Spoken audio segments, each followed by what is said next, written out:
She's driven by the power. She's driven to get the power. That is the driving force in her life. She does not answer questions straight out. She is the expert of not saying what she believes. She will run on attacking Republicans and being the first woman president. And oh, isn't that amazing? Oh, it's a woman. She can walk and talk. The thought here is it's all politics. Parcel out favors to individual groups, whether it's unions here or the farm bloc there. But she is steeped in controversy, steeped in sleaze. That's why they don't want us to look at her record. I would recommend that Hillary Clinton appreciate that she's not going to be, by any means, the candidate of American women. American women have diverse views on politics, just like men.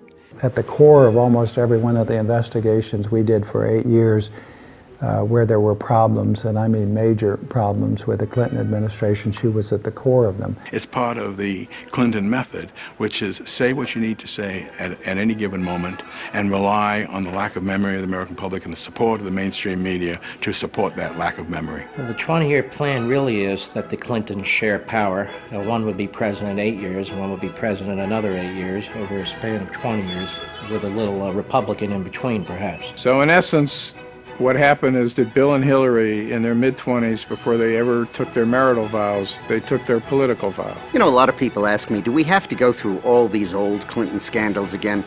Well, I have good news for you. You don't, because you can look at the new ones, because Hillary Clinton scandals are a gift that keeps on giving.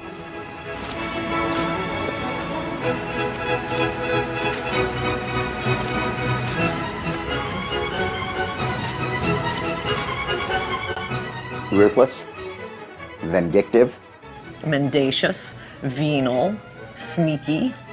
Ideological, intolerant. Liar is a good one. Scares the hell out of me. Looks good in a pantsuit.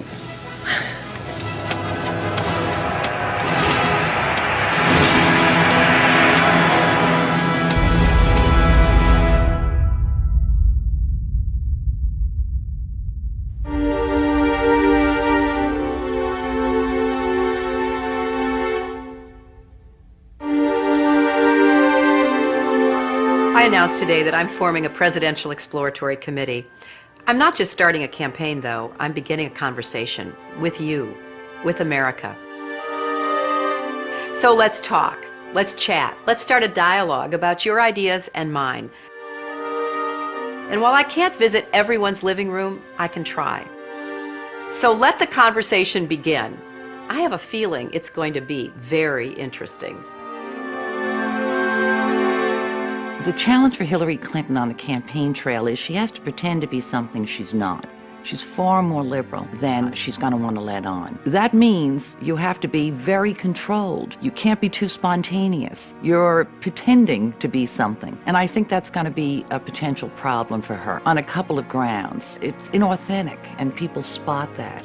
I am sick and tired of people who say that if you debate and you disagree with this administration, somehow you're not patriotic, and we should stand up and say, we are Americans and we have a right to debate and disagree with any administration. She's a person who's struggling herself with figuring out who she is, or more importantly, how she wants to present herself to the American public, because her own advisors told us her sort of authenticity and who she is issue 1, issue 2, and issue 3 for her. I don't feel no ways tired. I come too far from where I started from. She's continually trying to redefine herself and figure out who she is and project an authenticity to voters who are, of course, wondering who is the real Hillary. Hillary Rodham Clinton. Could she become the first female president in the history of the United States? Her name is known by nearly every American, but who she really is remains largely a mystery. Hillary Clinton points to her time in the White House as a large part of her qualification for the job as president. But most of the news media has conveniently forgotten that her time as First Lady was mired in controversy. The core of the controversy is how truthful Mrs. Clinton has been in answering questions, sometimes under oath, about Whitewater and other matters. She was the first First Lady to come under criminal investigation. In both Little Rock and Washington, D.C., she was plagued by numerous scandals.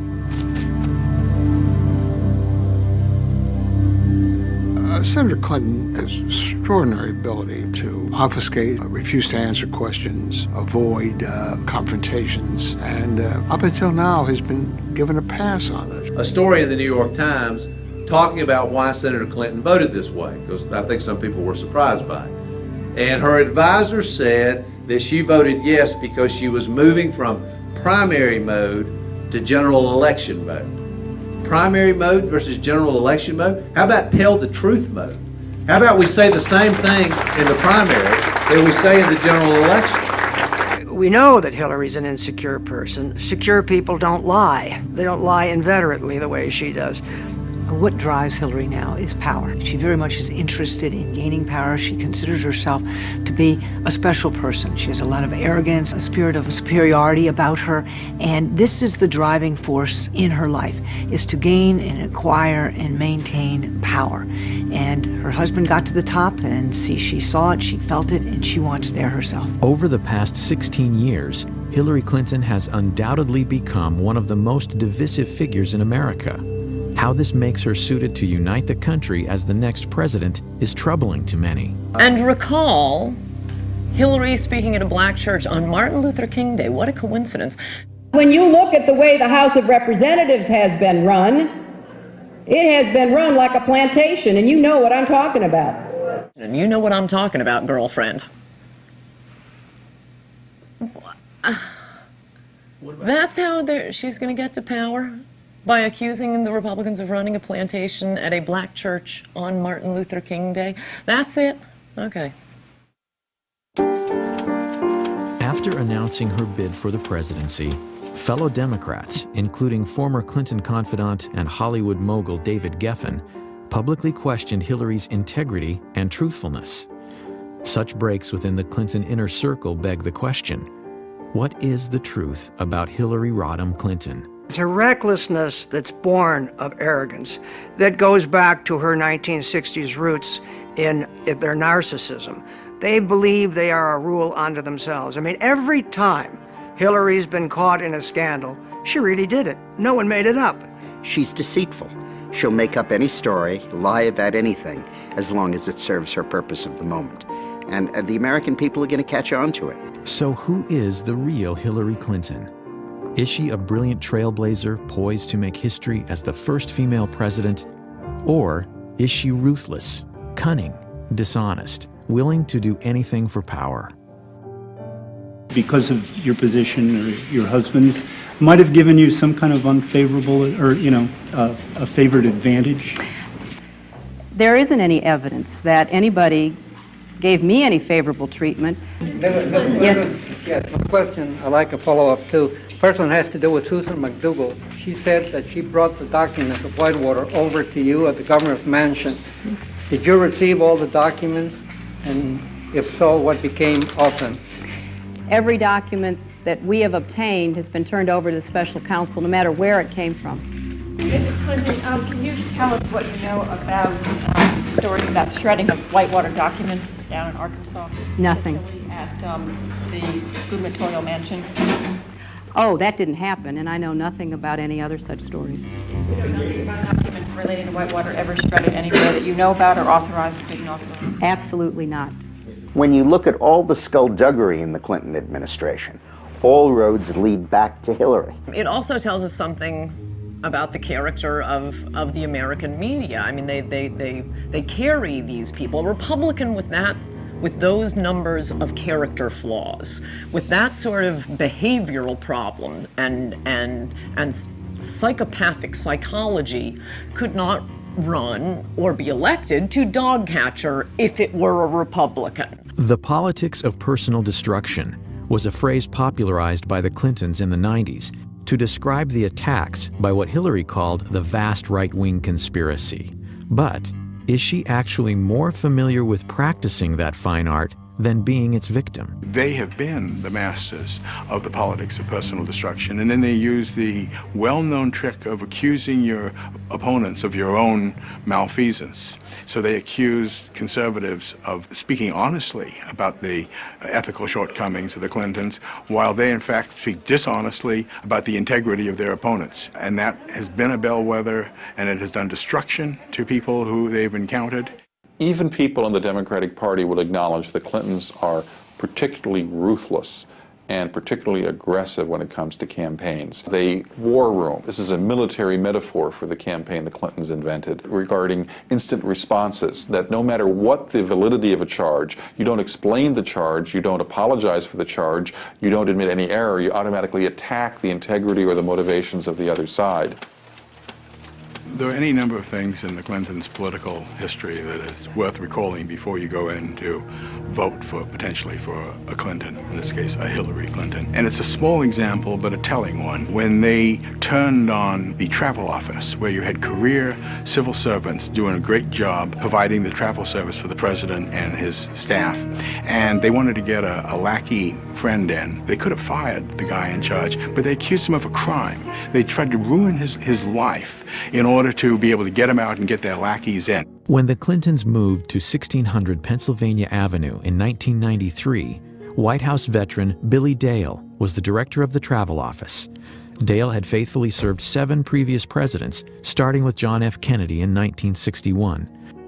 But Dale, who had actually voted for Clinton for president, would soon discover that business under the Clintons would not be business as usual. We knew that we were in for a rougher transition because we had heard stories from Secret Service agents who had gone to Little Rock for a 2-week stay down there. And the stories that some of the agents would come back and tell us, that we just knew that it was going to be different.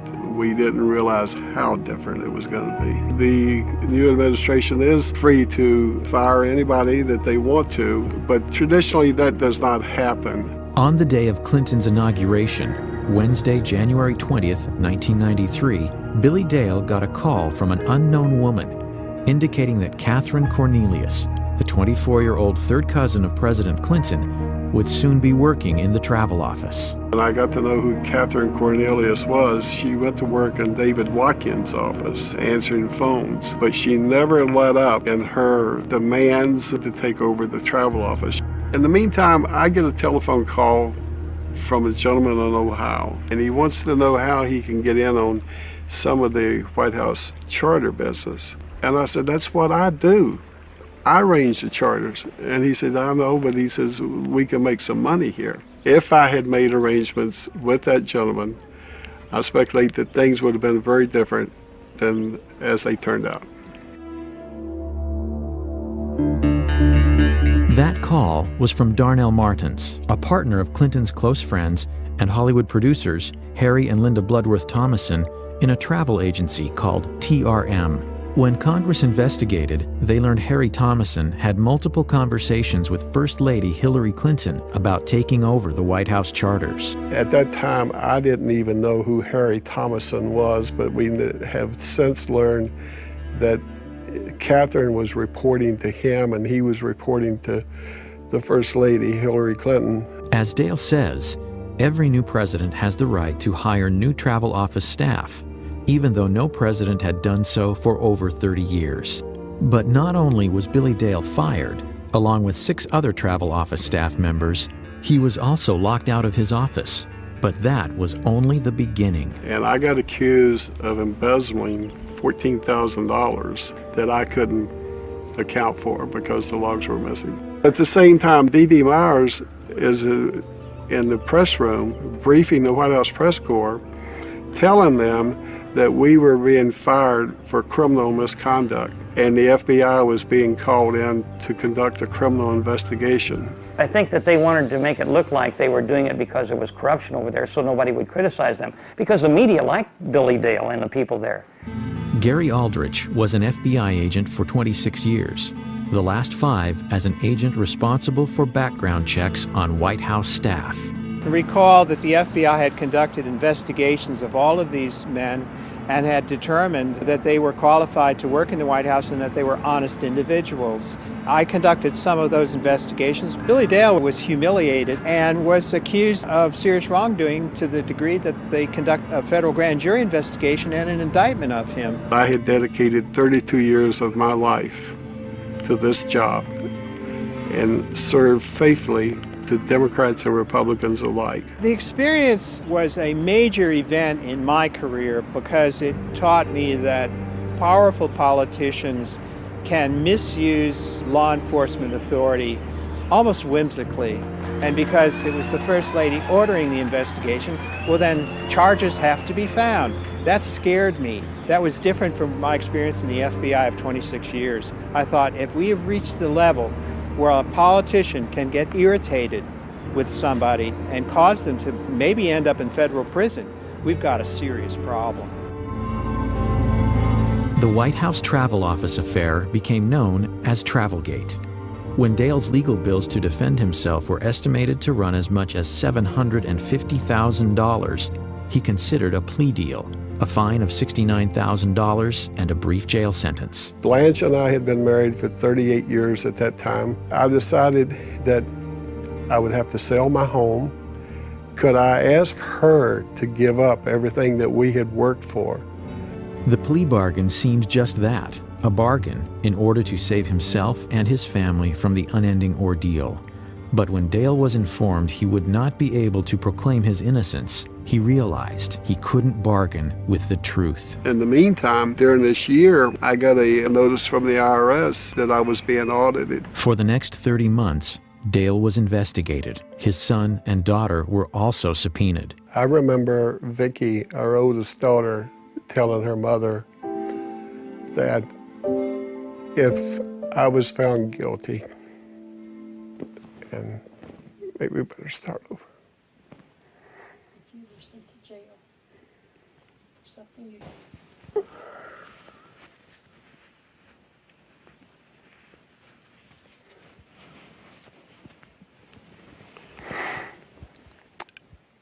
I remember during my trial, Vicki, my oldest daughter, telling her mother that if I was found guilty and had to go to jail for something that I did not do, that she didn't know if she could live in this country any longer, when the government would be responsible for doing something like that to her father.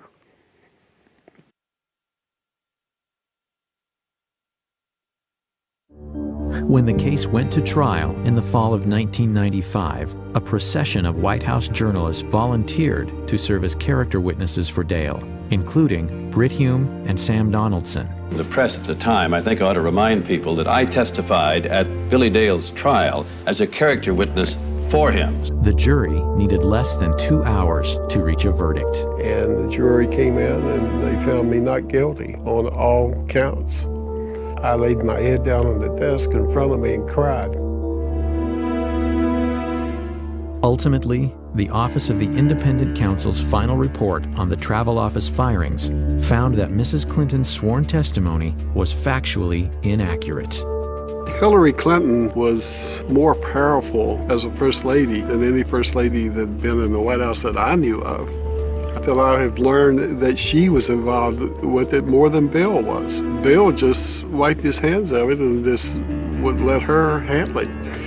That's an example of the cynicism and the ruthlessness of the Clintons. And at the time, I think a lot of people thought that Hillary had at least as much to do with that as Bill did. What she did to the Travel Office, I mean, in a way, that is the most illustrative scandal because it was such an Evita Peron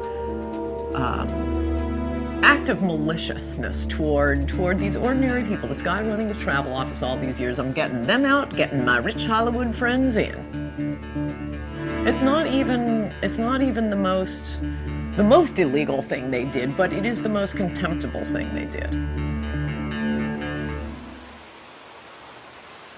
Billy Dale wasn't the only victim of what some would allege to be Hillary Clinton's brutal and corrupt political machine.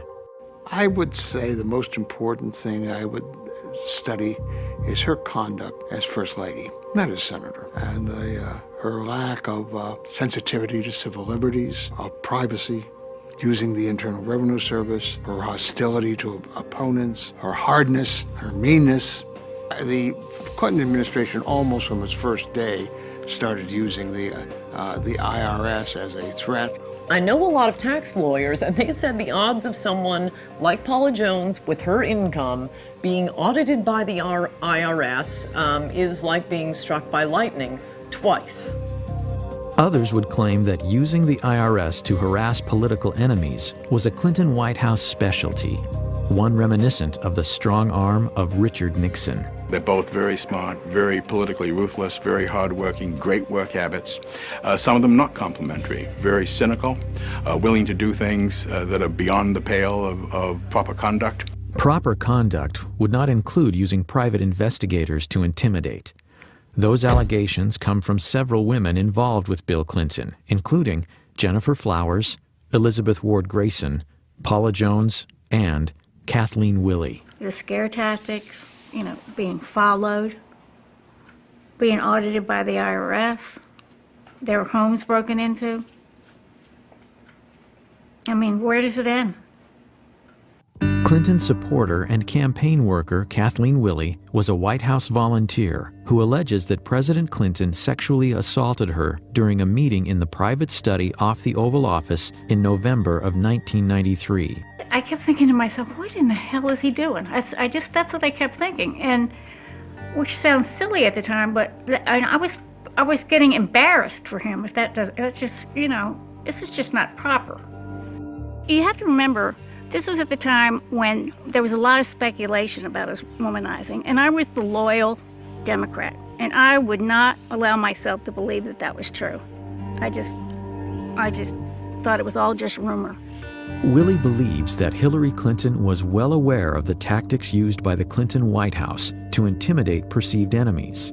Willey says 2 days before she was set to testify against President Clinton in the Paula Jones sexual harassment case, a stranger confronted her. We passed, and he stopped, and he said, "Hey, Kathleen, did you ever find your cat?" And then he said, rather ominously, "Yeah, that bullseye was a really nice cat." And that's what I thought, that something else was going on here. He stood back and he said, "You're just not getting the message, are you?" The Clinton attack machine immediately targeted Willey. However, there are corroborating witnesses. Jared Stern, a former Marine, later told congressional investigators he was hired to investigate Kathleen Willey during a clandestine nighttime meeting. It was late at night. He called me, asked me to meet him here in this parking garage. I met him, said he had something very important to discuss. I talked to him about it, discussed the tasking, and then I left to carry it out. Stern declines to discuss what he was hired to do, but Stern has admitted he was so uneasy about it that he called Willey, using an alias. I made a telephone call to Miss Willey. I left a message on her answering service indicating that I'd try again the next day.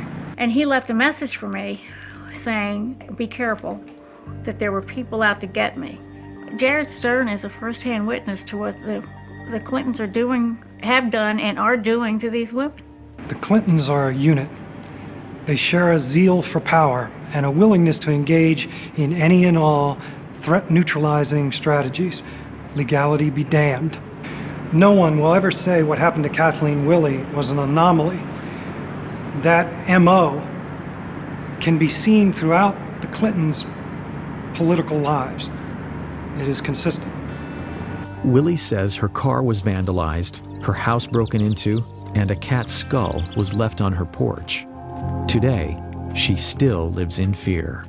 And I don't understand how any woman in this country could vote for a woman who does that to other people, who sets out to destroy and ruin these women who have crossed paths with Bill Clinton. They're power hungry. They stop at nothing. They stop at nothing. If you put me to work for you, I'll work to lift people up, not push them down. I finally parted company with Hillary Clinton when I saw how she was using private detectives to investigate the women who were linked to her husband. Not to change him, not to reform him, not to make him a better person, but to cow the women into silence so that he could get elected president. I do not want that woman controlling the IRS or the DEA or the NSA or the FBI or the CIA. Not in a democracy, I don't. I mean, think of what it says about Hillary Clinton, that she was willing to put up with his open philandering, with anything in a skirt who wanders before his eyesight, all for the power.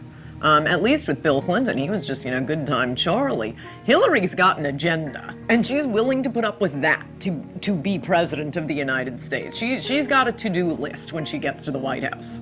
Hillary Clinton's Machiavellian behavior, her tendency to manipulate, deceive, and destroy for personal gain, is nothing new. This woman, now a hero to feminists, gained much of her power during the Clinton presidency from her ability to deal with her husband's infidelities. Bill was always heavily involved in the policies of his administration, but he left chasing down his women and silencing them, pursuing the scandals and lying about them, escaping culpability for any of the things in their past, to Hillary. She was his Nixon. She was his evil equivalent. She was the one who made sure that nothing got to him because she was so good at it. And she was.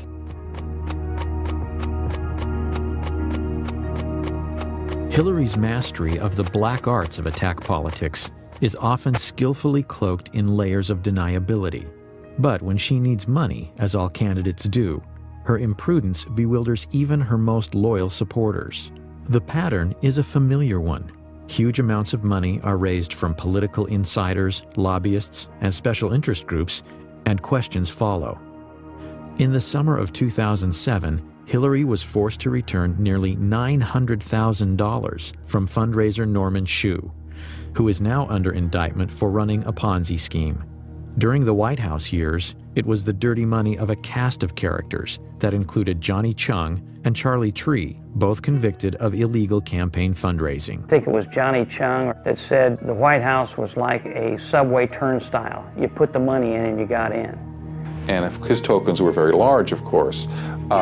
There's evidence that he collected money from a Chinese intelligence officer, and they were trying to influence our elections to gain access to decision-making powers in the United States so they would bend U.S. policy towards China.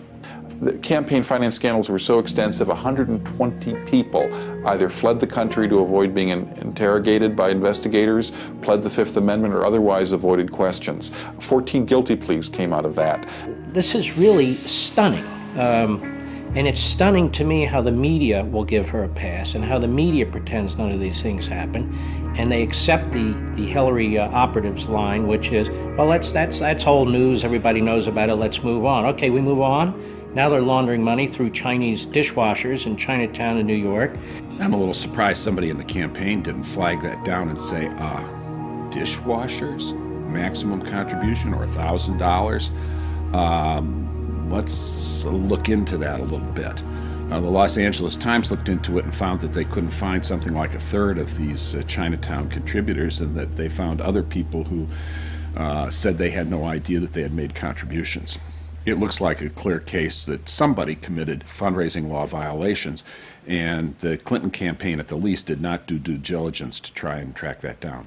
One case in particular highlights Hillary's hypocrisy and startling recklessness when it comes to raising illegal campaign contributions. Though most of the news media has ignored it, Hillary was directly involved in what has been called the biggest campaign finance fraud in the history of the United States. It is a story with all the elements of a bestseller: cash, cons, and Hollywood stars.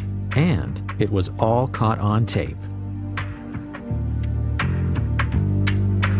Few businessmen have seen the career heights and depths of Peter F. Paul. I've been fortunate to spend time with some of the world's most celebrated figures of the 20th century. One of my idols was Salvador Dali. He had a big influence on the way that I directed my life. In the early 1980s, Paul, a Miami lawyer with a past criminal record, including convictions for cocaine possession and fraud, headed to Hollywood for a fresh start as a promoter and producer. After doing various projects in Hollywood, I decided after meeting a fellow who was a out-of-work model that there was an opportunity for me to prove that I could cultivate a media icon. Within 18 months, I had him on the cover of People magazine. Ultimately, it led to my first meeting with the Clintons, with Hillary Clinton, actually. In February of 2000, Peter Paul met with Hollywood charity fundraiser Aaron Tonkin. Tonkin was a celebrity-obsessed con man who in just a few years went from being homeless to one of the Clintons' top money contacts in Hollywood. Like more than a few Clinton associates from the past, Tonkin ended up in federal prison for unrelated fundraising scams. Aaron, it's Hillary Clinton. I just wanted to call and wish you well for this evening. It was a growing new relationship. I don't know where it ultimately would lead, but I suppose not in a good place because all the people that I met around them, that I dealt with in different events, have all gone to prison. And these are very close people, mainly to the president. Through Tonkin's connections to the Clintons came an interesting offer. In exchange for donations to Hillary's 2000 Senate campaign, Paul would gain access to Bill Clinton for business opportunities once Clinton left the White House. I had become a very close friend of the creator of Spider-Man, Stan Lee, and we had started a company together in late 1998. So I embarked on this effort to try to hire Bill Clinton when he left the White House as a rainmaker for the company, Stan Lee Media. We had a luncheon at Aspargo's for 12 people who were influential in the community, and we also raised some money for Hillary. And at that point, I indicated that my plans were to hire Bill when he left the White House. She responded by saying that she would help if I became a major supporter of her campaign. In June of 2000, Paul agreed to finance what would be the largest and most lavish political fundraiser ever staged in Hollywood. It consisted of a concert, a dinner, and a reception. In my office on July 17th, I got a phone call from Hillary Clinton. Paul, who had a habit of videotaping many of his encounters with Hollywood or DC power players, says this tape is evidence of 2 criminal offenses committed by Senator Hillary Clinton. The tape seems to indicate Clinton's participation in the planning of the event, violating federal election statutes. I think that whatever it is you're doing, is it okay that I thank you? I think it's tremendous. No, you know what? We're having a good time trying to help out. Well, I'm very appreciative. It sounds fabulous. I got a full report from Kelly today when Hillary says she's not sure about what she can or cannot say, is she admitting that her input on the event could be illegal? I think that whatever it is you're doing, is it okay that I thank you? Hillary Clinton refers to Kelly. Kelly is Kelly Craighead, Hillary's senior staff assistant at the White House. Hillary's confirmation that she had been fully briefed on my progress and that she would be involved on a personal basis whenever needed, committing a violation of the federal election law. I know I talked with Cher, and she was just great. Just said, she really was excited, and I hadn't talked to her, so you had to have really done a good job selling it to her. And her reference to Cher being induced to contribute her singing services, all of them colluded to hide this from every investigation. All of the expenses that I paid for entertainment and costs of various fundraisers for Hillary were never legally reported. But what I discovered was, because Hillary was involved directly, personally, and indirectly through her agent, Kelly Craighead, in conceiving the event, in soliciting the money to pay for the event, and then coordinating the expenditures for the event, clearly the two of them were violating federal law.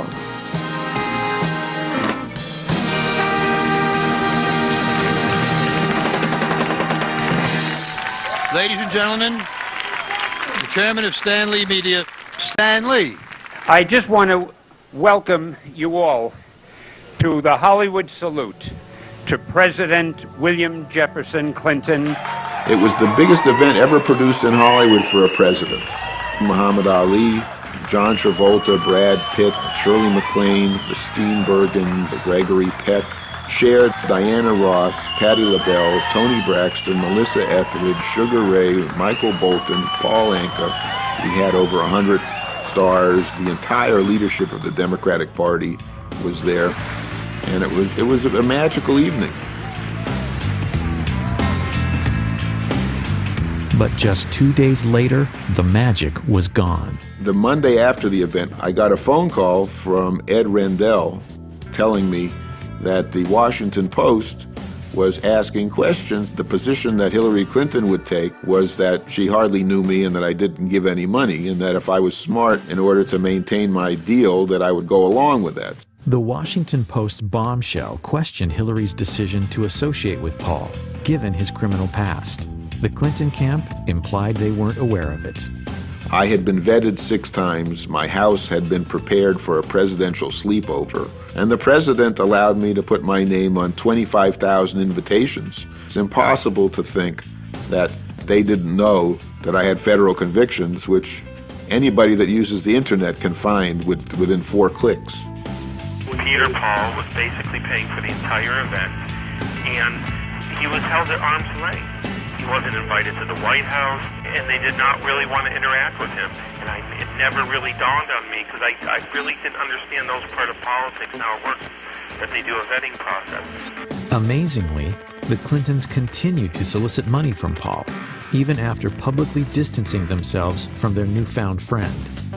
On August 24th, a fax was sent to my office on Hillary's letterhead, the Hillary Clinton for Senate letterhead, by her finance director, David Rosen, asking me to transfer $100,000 in stock. And here you have a smoking gun document, which is on her letterhead, faxed to my controller with the wiring instructions to send $100,000 worth of stock. That's illegal. When I became Hillary's biggest donor, no one made any reference to concerns about my credibility, my truthfulness, or my ability to honestly do business. You know, Hillary has no problems with me as long as I'm writing checks.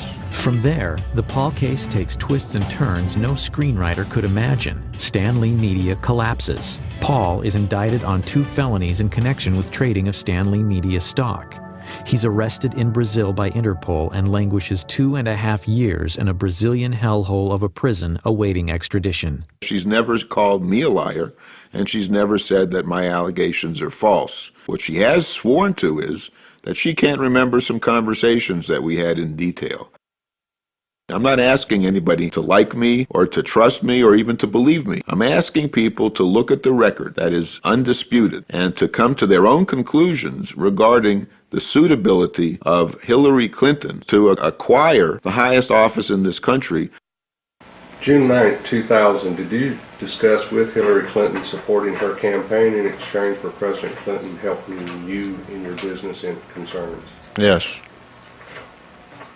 Did Hillary Clinton pledge President Clinton's support for your business interests? Yes. August 13, 2000, at Barbra Streisand's home, did you talk with Hillary Clinton about supporting her campaign provided President Clinton help you with your business interests? Yes. I've been analyzing polygraphs since 1995. I attended the Department of Defense Polygraph Institute. I would say Mr. Paul has been truthful in his answering the questions concerning the issues administered in the polygraph.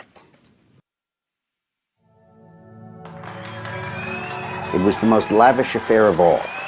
But her campaign said that it cost $400,000, not $1.1 million, so that they could use the other $700,000 for the campaign and use it to buy advertisements. Now the question is, did Hillary know it was a mistake? Of course she did. Number one, she was there and she knew it couldn't have only cost $400,000. Number two, she frequently urged Peter Paul to hold down the expenditures for it. Number three, after the forms were filed with the FEC, Peter Paul told her they were inaccurate, and Hillary continued to file inaccurate forms. And finally, the FEC investigated it and concluded it did cost $1.1 million. I want to thank Stan Lee and Peter Paul and Aaron Tonkin for their extraordinary hard work and leadership on this. The Clinton campaign ultimately paid $35,000 in fines for having underreported the cost of the gala. Aaron Tonkin says both Senator Clinton and her finance director, David Rosen, knew of his illegal financing schemes, including how he reimbursed celebrities who donated to Hillary's Senate campaign. They wrote a check where I told them to write it, the Senate 2000 from the invitation they received, and then I reimbursed them either 1 or 2,000, depending if 1 or 2 people came. I told her National Finance Director, David Rosen, and he just said, don't tell me anything like that. And I told the FBI. Is it possible that the senator from New York and former First Lady, the most experienced of all the candidates, was completely unaware of her finance director's dealings? Peter Paul awaits sentencing for securities fraud. He vows to spend the rest of his life trying to expose what he characterizes as Hillary's chronic pattern of corruption. Well, I think that, like William Safire said in the New York Times, Hillary's a congenital liar. Even David Geffen, who was a supporter of hers, commented on her facility with lying. So if she can do this as publicly and in such a gross and unvarnished way, then imagine if she got additional power in the White House and what she would do with that. I can't think of any other politician in history who has shown such a disrespect and a contempt for the Constitution and the rule of law as Hillary. And I represented Richard Nixon's best friend, and I knew Richard Nixon. And I'll tell you something, she's no Richard Nixon, she's worse. One of her great claims throughout the 90s and in her present career as senator is that she'll say, oh, this is all old news. Well, it's old news because the Clintons are repeat offenders. They've been doing these things going right back to the 1980s.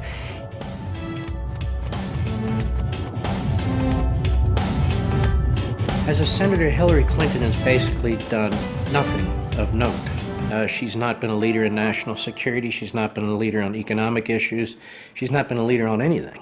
Is Hillary really the most qualified to hit the ground running if elected president? After all, she was First Lady for 8 years and now a senator from New York. Referring to her opponents, she said, quote, "There is one job we can't afford on-the-job training for. That is the job of our next president." First Lady ever to be the first woman from the state of New York, Hillary Rodham Clinton. Hillary says we should elect her president because of her tremendous accomplishments in the United States Senate. Well, she's passed roughly 20 bills. Let me tell you what some of them were. To commemorate the 225th anniversary of the American Revolution, to express our appreciation to Alexander Hamilton, to name the Thurgood Marshall Courthouse in Lower Manhattan, to honor the men's and the women's lacrosse high school team from Syracuse High School, to express the sense of Congress that Harriet Tubman, who died over 100 years ago, should have received a federal pension.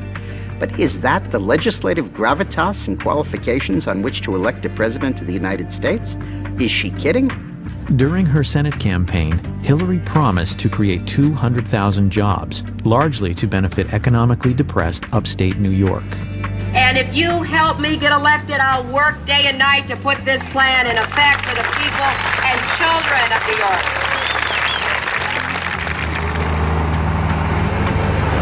I'm Marshall Brown. I'm the owner-operator at GMB Farm. I grew up here with my father, but we sold out in 1985, and I started back up in 1987.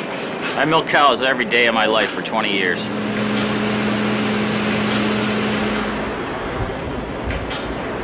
Agriculture is New York State's largest industry. I don't know if Hillary was told that when she got off the plane or not. Dairy farming is the largest segment of that. 3 years ago, Hillary Clinton came to Oswego County. She said she had a plan for the dairy industry. Like all her plans, she never gives any specifics, but it's going to make everything all wonderful for us. 2 years after she gave her I Got a Plan speech, the price of milk dropped to the same level it was in 1979, and I'm losing my ass. Senator Clinton's promise of 200,000 jobs for upstate New York was one of the most irresponsible statements she ever made. Because A, it proved to me that she had no clue of what was wrong with upstate New York, and B, there's no way the federal government can deliver that. Should she have made the promise? Oh, sure. That's what politicians do. That's what God put them on the earth to do, is make promises they can't keep. I don't fault her for making the promise.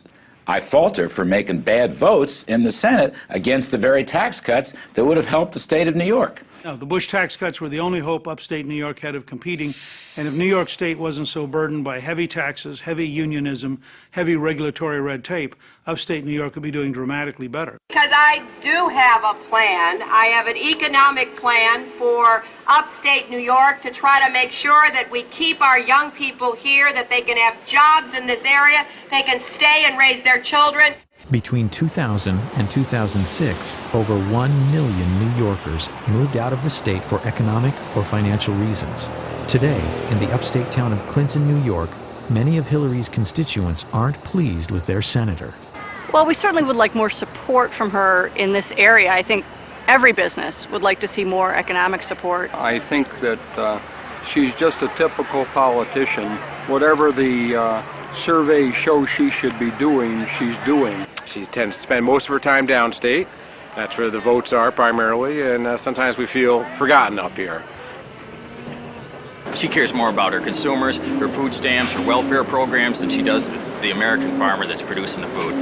When the American farmer is eligible for food stamps, there's a problem. Which I am. As a presidential candidate, Hillary has made other promises that may also prove difficult to keep. My plan does not create a single new government department, agency, or bureaucracy. It is not a government takeover of health care. It is a public-private partnership that provides more choices. Her sweeping health care reform proposal comes with a price tag of nearly $110 billion per year. Anne is going to pay more. You are going to pay more. People with jobs will pay more. That's why she's so popular with women with needs, but not so popular with women with jobs. Hillary's first effort to socialize health care came in 1993 during her husband's first term. Widely perceived as a disaster, many say it provoked the Republican Revolution. I mean, certainly you have to ask whether or not she's learned a lot from that experience. It was a failure. She knows it was a failure. It was a very embarrassing failure for her. Where have you seen the government make anything more efficient and less costly and more effective by its presence? Where have you seen that? As I've said on many occasions, I still have the scars to show from what we tried to do back in the first 2 years of Bill's administration. The effort to kill Hillary Care was really good common American sense. Americans know a bad fish when they smelled one. Everything Hillary wants for America is what Canada does for all of its people, any one of whom that has $5 extra in their pocket comes across the border to the United States for health care services. I think it's worth remembering, after her health care fiasco, the Clinton team put us aside. They gave her ceremonial duties thereafter. She was more like a Pat Nixon than she was like an Eleanor Roosevelt from mid-94 onward, because Bill Clinton's professionals recognized she'd made a hash of the one big policy she'd been given. She was essentially out of the White House in 95, 96. And I know because I was there most of that time. She was visiting China. She went to 70 foreign countries. She wrote a best-selling book, did book signings. Then when the Lewinsky scandal broke, she came back to Washington, and in 98 and 99 led the effort to keep her husband in office, and in 99 and 2000 spent her time running for the Senate in New York. Many Americans believe our healthcare system needs improvement. But what is Hillary's solution? Hillary is really the closest thing we have in America to a European socialist. She really believes that government should vastly expand its efforts in the areas of healthcare and education, and she wants to increase taxes to do it, from 33% as it is now, up into the mid-40s and high 40s as it is in France and Germany. I'm going to take $10 billion away from a lot of these industries, starting with money from the HMOs that are getting too much out of Medicare, starting with the no-bid contracts for Halliburton, starting with the defense industry that needs to be pared down and reined in. I've been very clear about that. And as she talks on the campaign trail, her purpose of government, as she sees it, is to remold society for the common good. The common good in this case means government. It means Washington. She wants government to be in control. She wants government to direct the economy. The other day, the oil companies reported the highest profits in the history of the world. I want to take those profits and I want to put them into a strategic energy fund. She expects to use the government to become extremely involved with the lives of the people in this country because government knows best. So when she talks about nationalizing health care, she's not kidding. She's been at this now for 10 years. She wants to take over the health care system. What might Hillary's healthcare plan look like? Welcome to Yuma, Arizona. In my practice, about 70% of the care is paid for by Medicare, federal government, and another 20% is paid for by the state. So essentially, we're a very socialized medical community here. But with so much free healthcare available from the state and federal government, abuses are inevitable. One of my favorites is a patient of mine who was actually a drug runner. His books didn't tally, and to teach him a lesson, they blew a hole in his foot with a shotgun down in Mexico. Well, he went to the closest medical hospital in Mexico where medical care was free, and they were going to amputate his foot. So he hopped up to the border, literally, and at that point demanded an ambulance, which by our emergency medical laws we have to supply. So we got an ambulance to him, we brought him to our emergency room. I asked him, I said, let me guess, this guy's insured, right? And my friend said, oh, actually, he has Medicare. This guy's been wanted for years on 4 federal warrants. We're giving him his Social Security check every 2 weeks. Critics say Hillary's healthcare overhaul is not unlike what citizens of Canada or the UK now experience. Yes, much of it is free, but is there a catch? The waiting lists get longer and longer. You can wait 6 months to see a specialist. That's socialism. When you're standing in a line, waiting and waiting, that's socialism. I'm thrilled that universal health care is back on the national agenda. You know, as we remember back in 93 and 94, we tried to come forward with the plan. We weren't successful. I have the scars to show for that experience. Medicine should be between one physician and the patient, not between an army of bureaucrats and the patient. If people give their health to the government, what does the government not control? The federal government from 3,000 miles away is not your doctor. Hillary's health care is one of the few Clinton campaign platforms that contains specifics. But on other issues important to Americans, what does she believe? But on specific issues, I've come out with very specific plans. With respect to Social Security, I do have a plan. But personally, I am not going to be advocating any specific fix until I am seriously approaching fiscal responsibility. Do you, the New York Senator Hillary Clinton, support the New York governor's plan to give illegal immigrants a driver's license? I did not say that it should be done, but I certainly recognize why Governor Spitzer is trying to do it. No. You said yes. No. You thought it made sense to do it. No, I didn't, Chris. It makes a lot of sense. What is the governor supposed to do? Do I think this is the best thing for any governor to do? No. Obviously, she hadn't been coached on. And if she's not coached, she's, despite the fact that she's intelligent, she is so insecure and so loathes the give and take of real politics that she just seizes up. And she sure seized up when those questions were asked her.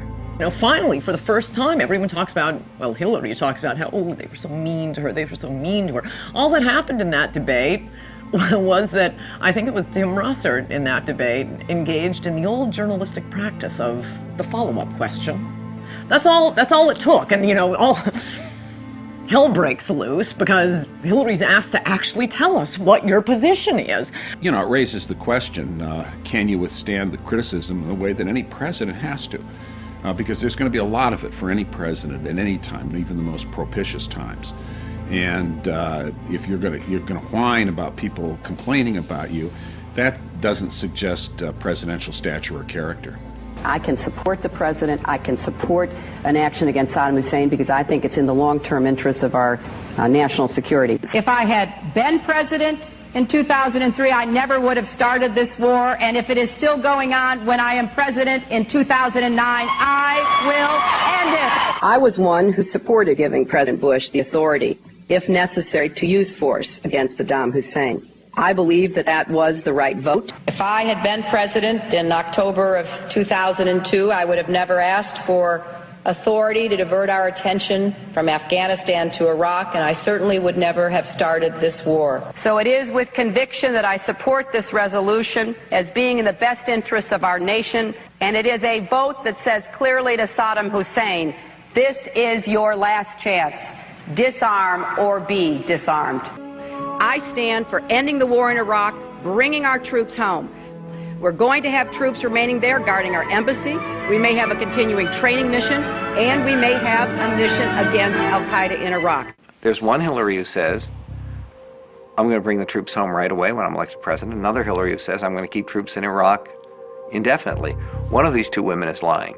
I think she did that as long as she thought that it was still politically advantageous to support the war effort. Once 2006 kicked in and the war became quite unpopular, at least for a while, then she started moving to the anti-war position, reversing her positions which she held only months before. Not because her heart was full of pacifistic leftist tendencies, because she thought it was the politically expedient way to go.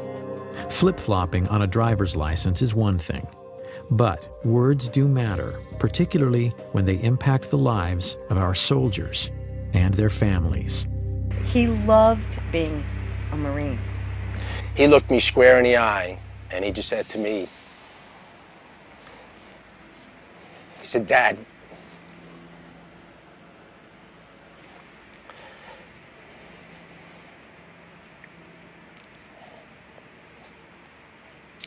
he said, Dad, what could be better, what could be more honorable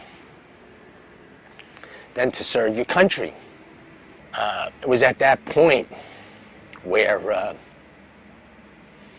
he became my hero. In January of 2007, Senator Clinton visited Iraq. While there, she did an interview with ABC News, stating, I don't know that the American people or the Congress at this point believe this mission can work.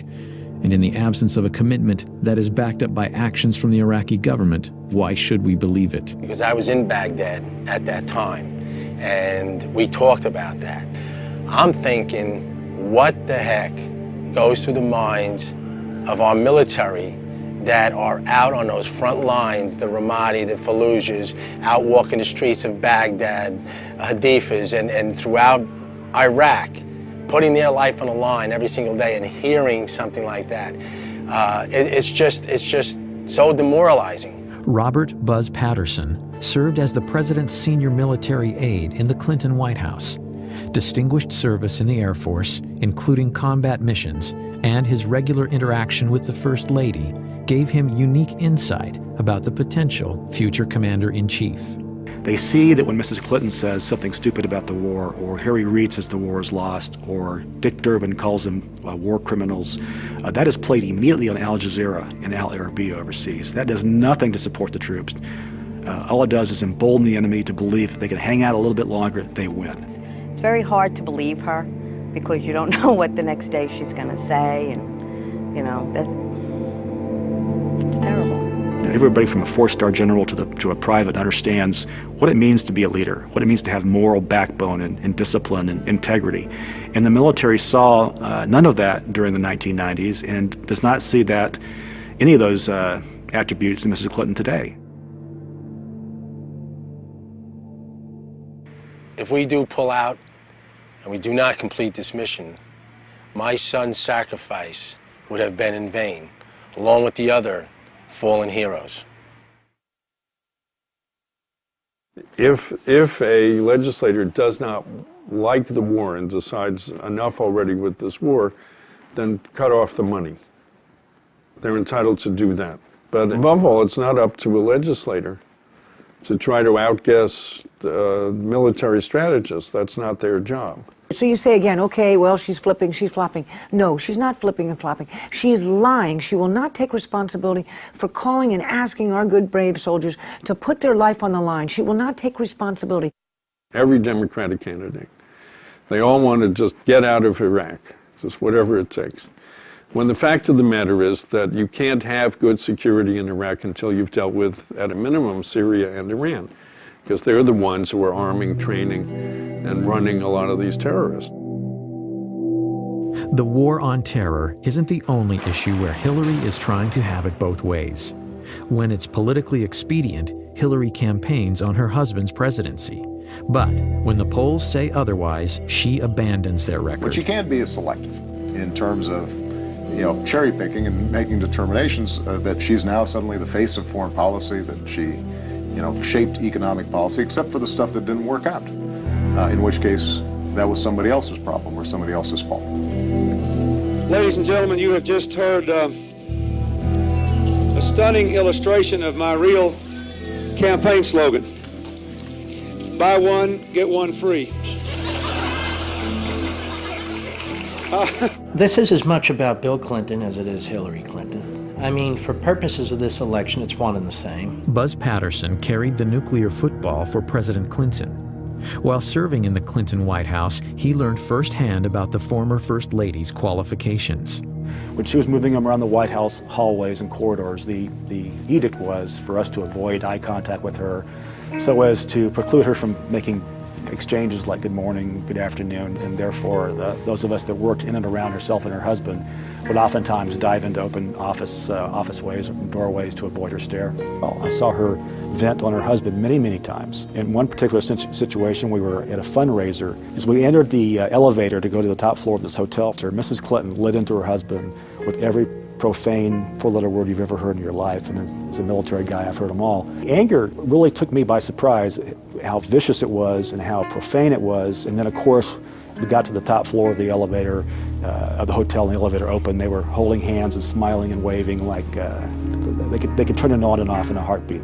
Both Clintons are well aware the war on terror could be the key issue in Hillary's run for the presidency. Both have been quick to fault the Bush administration for failing to prevent the 9/11 attacks, while absolving the Clinton White House of any missed opportunities. There were many times, 8 to 10 that I'm aware of, in the 1990s, that we had a chance as a country to capture bin Laden or to kill him, 8 to 10.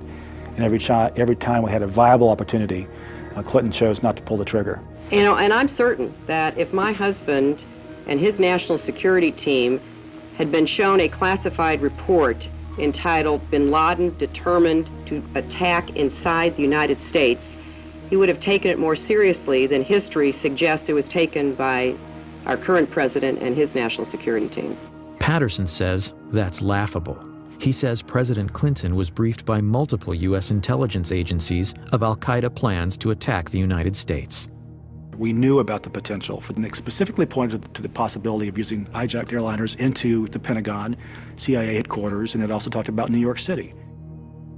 Cyrus Nowrasteh is the award-winning writer-producer of the ABC miniseries The Path to 9/11. Though his movie takes aim at both the Clinton and Bush administrations in the days and years prior to 9/11, Nowrasteh says he and his film were targeted by the Clinton machine. There was a huge coordinated campaign to discredit the movie and me and get Disney ABC to pull or recut the movie. In the weeks just prior to air, Nowrasteh's home address and email were posted on various pro-Clinton websites. I got death threats at my house, I got hate mail, and they set about basically trying to destroy us and stop this thing from airing. Intimidation included 5 senators led by Harry Reid sending a letter to Disney ABC threatening to revoke their station licenses if they didn't pull or recut the movie. You gotta understand, these phone calls, the threats on the internet, these bloggers, all of these people out there, none of them had seen the movie. This was all political spin, and it was generated by ex-President Clinton from his offices in Harlem, where he met with all of these bloggers to specifically discuss countermeasures against the ABC broadcast, The Path to 9/11, and how they could get it pulled from the air. Disney ended up cutting about 3 minutes from the over 5 hours of the broadcast. So I'm going to show that to you now. They have the compound surrounded, they know where bin Laden is, Mr. Berger, is this something and what they need to do is coordinate with Washington, so they're on satellite phone communication with Sandy Berger, Richard Clark, George Tenet, et al. From Washington to basically get the final green light to go ahead with this operation. Our people are in place. Now, it's been confirmed that Osama bin Laden is in the building on the site. You are the National Security Advisor. Can't you give the order? Look, George, if you feel confident, you can present your recommendation to the president yourself. So if it all goes bad, it comes down on my head, like Janet Reno in Waco. The buck stops down the hall.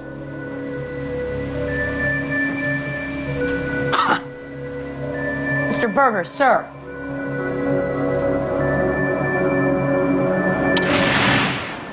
Unbelievable. Did they abort us? Yes. It's shocking that ABC would bow down to Bill Clinton on the path to 9/11. It's shocking that Bill Clinton would ask. You can't imagine Walter Mondale doing that. I don't even think you could imagine Jimmy Carter doing that. President Clinton has said he never got that close to getting Osama bin Laden. But national security experts have said on the record that the path to 9/11 was accurate. The path to 9/11 got it right. That's why they were upset. We exposed the hot button truth that they've been trying to bury for years. The $40 million project was a rating smash with nearly 28 million viewers. It later received 7 Emmy nominations. But if you want to catch The Path to 9/11 on DVD, you can't. ABC Disney won't release it. Why would they pass up millions of dollars in DVD revenue? I think the initial attacks were really about President Clinton's legacy. However, now, a year later, with the DVD being suppressed, I think it has become about Hillary's run for the White House. All I can say is what the exec at ABC told me, which is if Hillary wasn't running, this wouldn't be a problem. Hi, Mr. Berger. How are you doing? All right, buddy. I have just a brief statement. Last year, when I was in the archives reviewing documents, I made an honest mistake. It is one that I deeply regret. Former Clinton National Security Advisor Sandy Berger pled guilty to stealing and destroying highly classified documents from the National Archives and lying to investigators. I might say it seems Sandy walked out of the National Archives with some PBDs in his BVDs and some classified docs in his socks. I was surprised and astonished when I learned that he had taken documents out of the National Archives, stuffed them in his socks. I have written that the only reason Berger might have done this was at the behest of Bill Clinton or someone of similar stature who wanted information or, single copies of unique copies removed from the archives. The papers reportedly revealed Clinton's response regarding the Millennium Bomb plot and Sudan's offer to turn over bin Laden in 1996. But because Sandy Berger destroyed these critical secret documents, the American people may never know the truth about these events or the Clinton administration and 9/11. The documents that he stole pertain specifically to the sequence in the miniseries that they were upset about. I believe they are criminally guilty of distorting history. There was a smoking gun in there in terms of what the Clinton administration knew about bin Laden. Sandy Berger had a mission. That mission was to go in and clean up history, clean up mistakes, destroy any evidence of error or culpability to actions that led to 9/11. He accomplished that. He basically paved the way for her to move forward and give Bill a free pass. I mean, it's that simple. Sandy Berger was fined, lost his security clearance for 3 years, and was disgraced, especially in Washington. But he has resurfaced. Reportedly, Berger is now an advisor to the presidential campaign of Hillary Rodham Clinton. It's either that he's really good at foreign policy, which I doubt, or he knows something, or they owe him. And I think that's what it is. Do I think he should be advising Hillary Clinton? I think he's a perfect candidate to advise Hillary Clinton. He's sleazy, he broke the law, he will do her bidding. He should be her chief of staff, as a matter of fact.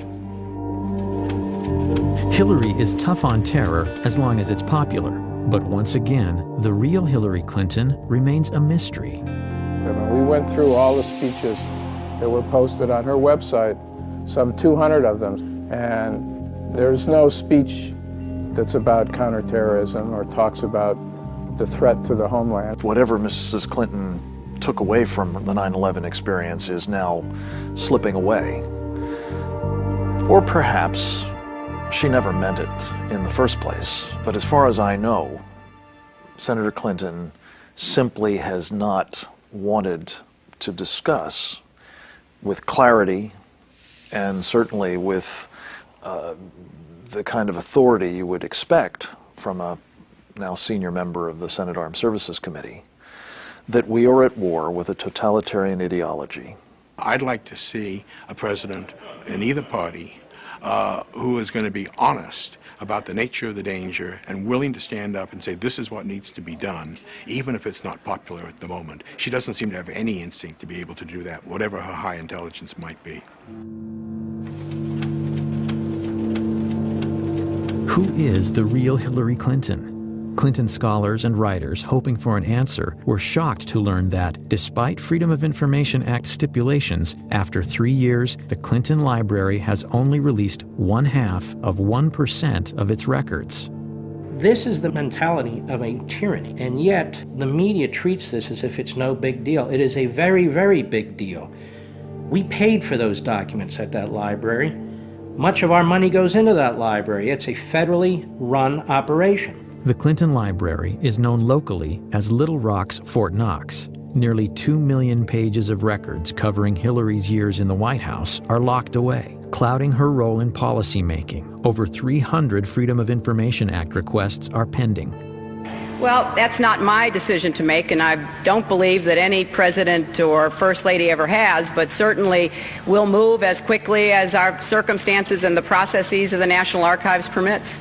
This idea they're claiming now that we're trying to release them, we're trying to as fast as we can, but the library just won't let us release them. You want the papers released, order the papers released. They're your papers.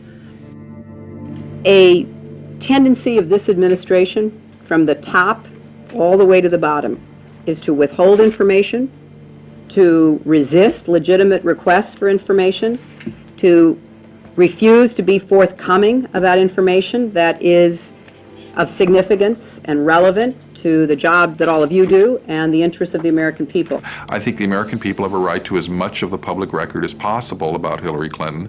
Those records should be released before the 2008 election so we can learn a lot more about exactly how much influence she had in the White House, what her positions were in the White House, and how she acted in the White House. Character is defined as what we do when we think no one is looking. By that standard, many critics say the Clintons are sorely lacking. On January 20th, 2001, President Clinton issued 140 pardons on his last day in office. Those pardoned or receiving commuted sentences included cocaine trafficker Carlos Vignali and the biggest tax fugitive in U.S. history, Mark Rich. As much as those pardons reveal about Bill, an earlier pardon may have revealed even more about Hillary's character and her willingness to do anything to get elected.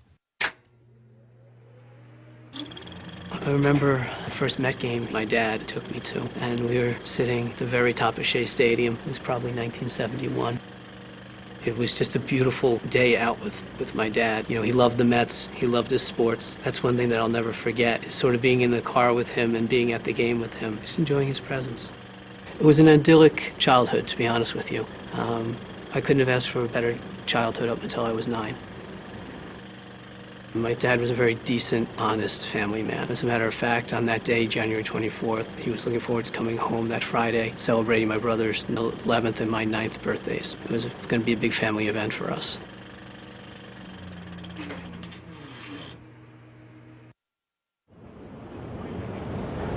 Fraunces Tavern has an extraordinary place in American history. It's where the Sons of Liberty met. It's where George Washington bid farewell to his officers at the end of the Revolutionary War.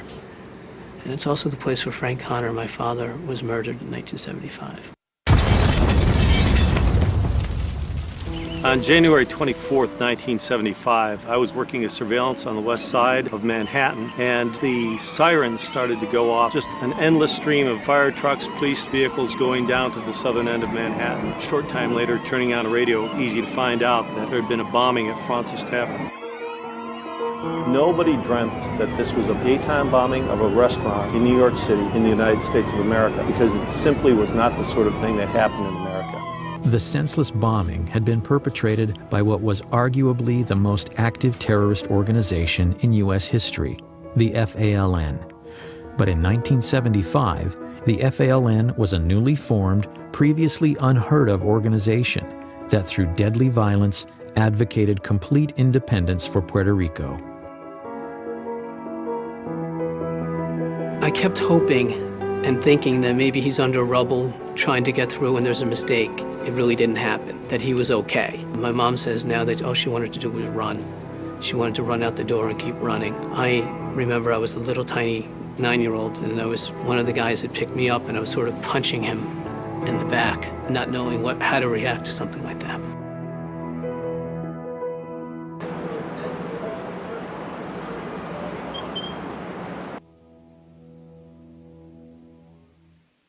Joe, this is the Bissell dining room at Fraunces Tavern, and this is the room that suffered most of the damage in the bombing on January 24th, 1975. The bomb was placed actually just on the opposite side of these doors. Waiters and some of the other witnesses remember seeing somebody come through this door carrying a large duffel bag. He looked around the room. One of the waiters was about to approach him and tell him that he had to leave when he stepped back out. Apparently left the bomb outside. This was a typical FALN device. It was a quantity of dynamite, included propane tanks, which was one of their trademarks in building their bombs in the early days, and a simple timer, a wristwatch altered to serve as a timer to set off the device. So he knew when he placed it that essentially the people that he had seen were going to feel the impact of it. Absolutely. He knew that he was committing mass murder, no question about it. Where would my dad have been sitting in relation to this table? I believe your dad was sitting at the end of the table here, Joe, and would have been one of the first people hit by the blast of the bomb.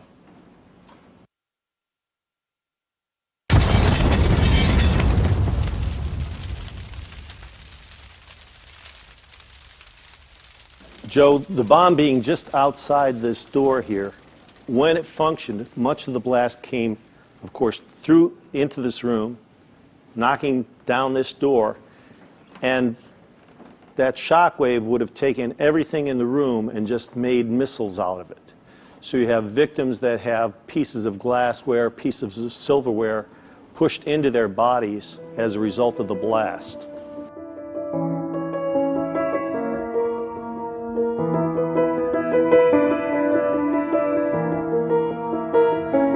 Do we know why they chose the time, the place, the day? The communique that they left said that they were trying to kill capitalist, imperialist pigs in Fraunces Tavern, and specifically cites Fraunces as being the target. 4 died, and more than 50 were injured. It was a typical FALN operation, one of over 130 bombings between 1974 and 1983. But on that crisp winter day at Fraunces Tavern, no one could imagine what the future held for the murderous members of the FALN. Hillary's biggest problem running for the Senate was that she wasn't a New Yorker. And how is she going to appeal to the specific ethnic groups that make up the New York State electorate? So, in September 1999, right in the middle of her Senate campaign, she was approached by City Councilman Jose Rivera, who really is a spokesman for the Hispanic community in New York, who gave her a packet urging the pardoning of the FALN terrorists. And included in the packet was a letter to Hillary asking her to use her influence on her husband to get these pardons granted. And 2 days later, they were. Freedom came today for most of the 14 Puerto Ricans who accepted President Clinton's controversial gift of clemency.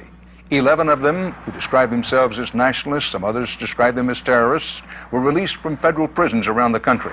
It made no sense. Not one of the incarcerated FALN terrorists had requested clemency or had expressed any remorse. In fact, Prior to that action, the Clinton administration had granted clemency in just 3 cases out of over 3,000 applications, according to the Office of the Pardon Attorney at the Justice Department.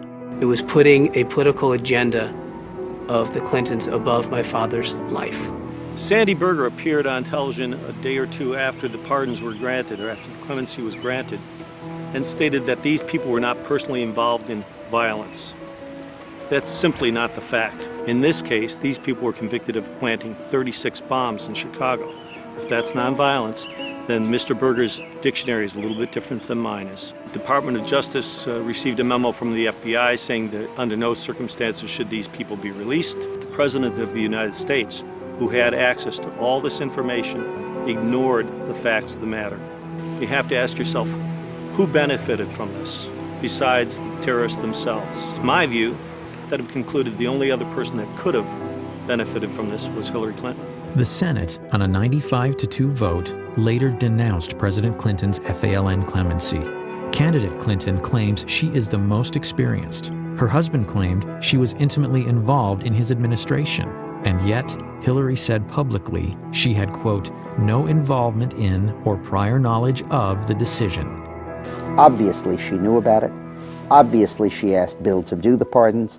And obviously when she says she knows nothing about it, she's not telling the truth.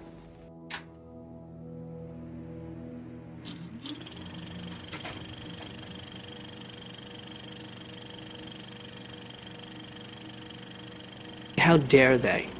My father was a decent, honest family man, and he was being forgotten or used as a political pawn by those people who didn't have his decency, didn't have his family values, and wasn't the kind of man that my father was. We've had only 2 father-son presidencies in the history of our nation. We may be on the verge of the first husband and wife commander-in-chiefs. Historically, Americans have never been keen on dynasties. So it's worth remembering that a vote for Hillary is a vote to continue 20 years of a Bush or a Clinton in the White House. American people deserve to know that their presidency is not for sale, the Lincoln bedroom is not for rent, and lobbyist money can no longer influence policy in the House or the Senate. The problem with nostalgia is what we tend to do is you only remember what you like, and you forget the parts that you didn't like. So what John Edwards is saying about outmoded thinking and nostalgia is really, I think, expressing a reluctance to turn American democracy, which is very, I think, meritocratic, over to 2 families. And Hillary Clinton would represent the past in that, and a continuation of, I think, a dangerous trend to electing people because of how much recognition they have rather than their intrinsic qualities. Finally, before America decides on our next president, voters should need no reminders of what's at stake: the well-being and prosperity of our nation.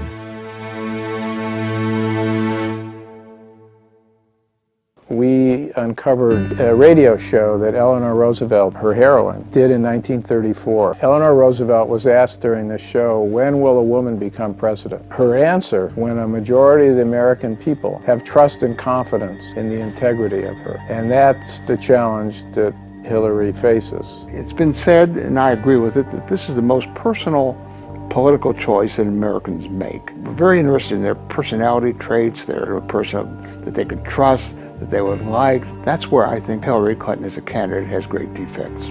She's not accountable. She'll never be accountable personally for anything that she does. And her personality is such that she believes that the end justifies the means, no matter what those means are. If she weren't married to Bill Clinton, what is there that she has accomplished in her life that would lead you to believe that she should become the most powerful person in the country?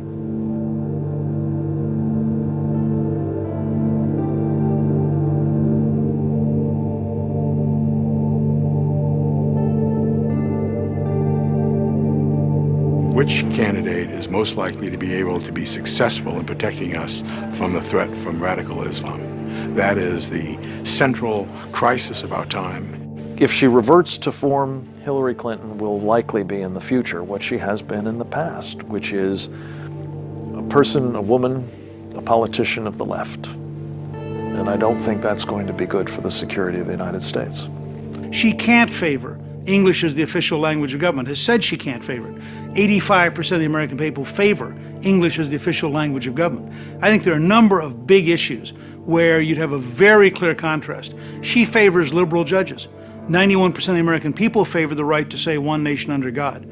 The bigger this campaign is, the bigger the choice is, the more trouble she's in. What will be important, though, and this is some baggage she has to deal with, is the idea of a co-presidency, the idea that Bill Clinton will be back in the White House. Because I think when he left the White House, people had had enough. I can't imagine that Americans want to go back to the 90s and the country being dragged into this ugly, dysfunctional family drama. I certainly don't see Hillary Clinton as someone who can unify the country. President Bush didn't. I don't think she would either.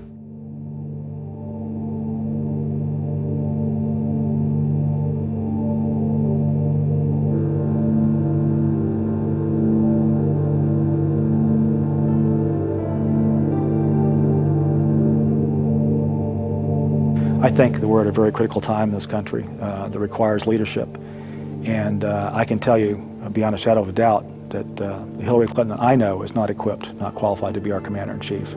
This vote comes down to one thing: liberty.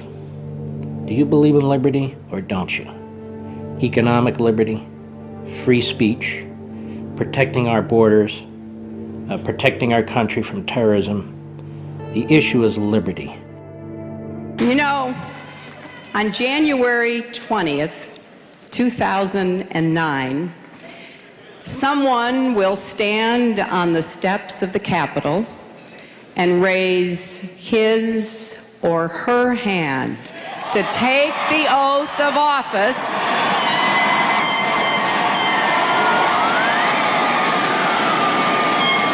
as the 44th President of the United States of America. We must never underestimate this woman. We must never understate her chances of winning. We mustn't be lulled into a state of security and complacency by the newfound moderation that she likes to talk about. And we must never forget the fundamental danger that this woman poses to every value that we hold dear. You see, I know her.